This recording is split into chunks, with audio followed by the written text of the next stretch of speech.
और बारिश की। कई दिनों से लगातार खतरे के निशान से ऊपर यमुना नदी बह रही है। यमुना नदी का जलस्तर अब नीचे आ गया है।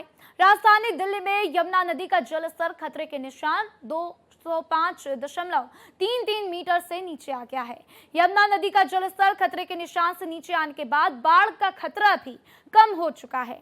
तो यमुना का जलस्तर 204.78 मीटर दर्ज किया गया, लेकिन पुराना लोहे का पुल अभी भी वाहनों के लिए बंद है, क्योंकि राहत शिविर अभी भी पास में लगे हुए हैं। प्रशासन का कहना है कि जलस्तर कम होने के बाद पुल को वापस से खोल दिया जाएगा। लेकिन देखिए, जिस तरीके से हालात बिगड़ते हुए नजर आए, उसके बाद से प्रशासन की पूरी कोशिश रही कि किस तरीके से लोगों को हर संभव मदद पहुंचाई जाए। और आप ये ड्रोन कैमरे की तस्वीर में देख सकते हैं साफ तौर पर किस तरीके से यमुना नदी का जलस्तर कम हुआ है। तो थोड़ी थोड़ी वहां पर सड़कें तो दिख रही हैं, लेकिन साथ ही साथ जो वहां पर ग्राउंड्स हैं वो भी दिखने शुरू हो गए हैं। वरना अगर हम 2 दिन पहले की बात करें तो ये जो इलाके हैं जहां पर पेड़ पौधे लगे हुए हैं वो साफ तौर पर वहां पर जमीनें दिखाई नहीं दे रही थी। लेकिन अब देखिए किस तरीके से जलस्तर कम होता हुआ, तो पुल के नीचे भी पानी कम होता हुआ नजर आया है। हालांकि लोहे के पुल को अभी भी बंद रखा गया है ताकि किसी भी तरीके की कोई दिक्कत ना हो, और हालात पर नजर प्रशासन लगातार बनाए हुए है। तो दिल्ली में बाढ़ का खतरा टलता हुआ नजर आया। जिस तरीके से हालात बिगड़ते हुए नजर आ रहे थे, उसके बाद लोगों को भी सचेत किया गया था कि आप अपने घरों में रहिए। जो निचले इलाके हैं वहां पर लोगों को सतर्क किया गया कि वो राहत शिविर में जाकर रहें।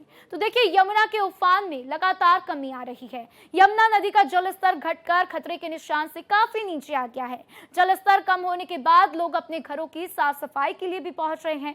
कई दिनों तक दिल्ली को डराने के बाद यमुना अब राहत दे रही है। तो ये 2 तस्वीरें बहुत ही खास, बहुत ही महत्वपूर्ण, जिसमें एक तरफ आप देखिए कि बाढ़ का खतरा टल चुका है, तो दूसरी तरफ खतरे के निशान से नीचे यमुना बहती हुई नजर आ रही है। और इसी से लोगों को राहत मिलती हुई और लोगों के मन में अब शांति आती हुई कि धीरे धीरे हालात सामान्य हो जाएंगे। तो देखिए, मॉनसून की वापसी भी अब शुरू हो रही है, और ऐसे में जैसे जैसे मॉनसून जाता हुआ दिखाई देगा, हालात और भी ज्यादा सामान्य होते हुए नजर आएंगे। तो देखिए, बात पंजाब की करेंगे। पंजाब में बाढ़ की स्थिति लगातार गंभीर बनी हुई है। पंजाब इस समय दशकों की सबसे भीषण बाढ़ का सामना कर रहा है। पंजाब में बाढ़ के कारण मौतों की संख्या 50 पार कर गई है। तो देखिए, साथ ही 3,87,000 लोग इससे प्रभावित हुए हैं। बाढ़ की मार झेल रहे पंजाब को केंद्र सरकार ने राहत दी है। तो कल पीएम मोदी ने बाढ़ से जूझ रहे पंजाब का दौरा भी किया, और आप देख सकते हैं किस तरीके से पीएम मोदी जायजा लेते हुए हेलीकॉप्टर से नजर आए। तो जिसके बाद पीएम ने पंजाब के लिए 1600 करोड़ रुपए की मदद का ऐलान भी किया, और इसी के साथ उन्होंने बाढ़ में जान गंवाने वाले परिवारों के लिए, जो लोग अपनी जान गंवाए हैं, उनके लिए 2 लाख रुपए, और गंभीर रूप से घायल हुए लोगों को 50,000 रुपए देने की बात कही है। तो देखिए, इससे पहले पीएम मोदी ने हिमाचल प्रदेश का भी दौरा किया, और राज्य में बाढ़ और भूस्खलन की स्थिति का जायजा लेते हुए पीएम मोदी नजर आए। तो आप इन तस्वीरों में देख सकते हैं किस तरीके से पीएम मोदी बातचीत करते हुए भी नजर आए, और स्थिति को समझने की कोशिश पीएम मोदी की तरफ से की गई, जिसके बाद से केंद्र सरकार की तरफ से राहत की घोषणा की गई। 1600 करोड़ रुपए के पैकेज का ऐलान भी किया गया है। तो साथ ही साथ उन परिवारों को भी मदद दी जाएगी जिन्होंने अपनों को खोया है, और जो लोग गंभीर रूप से घायल बताए जा रहे हैं। तो देखिए, देश भर में भारी बारिश और बाढ़ से जनजीवन अस्त व्यस्त हो गया है। पहाड़ों से लेकर मैदानी इलाकों तक तबाही का मंजर है। जम्मू कश्मीर, हिमाचल प्रदेश और उत्तराखंड में भूस्खलन, आदि बादल फटने की घटनाओं ने भारी नुकसान पहुंचा दिया है। तो यमुना का जलस्तर बढ़ने से दिल्ली से मथुरा तक पानी ही पानी देखने को मिला, लेकिन अब यमुना का जलस्तर घटता हुआ भी नजर आ रहा है। तो वहीं पंजाब, उत्तर प्रदेश और बिहार में भी हजारों गांव बाढ़ की चपेट में आ गए। तो उत्तर प्रदेश में 11 सितंबर को भारी बारिश का दौर शुरू होने की संभावना है। तो साथ ही बिहार में 13 सितंबर तक हल्की से भारी बारिश भी हो सकती है।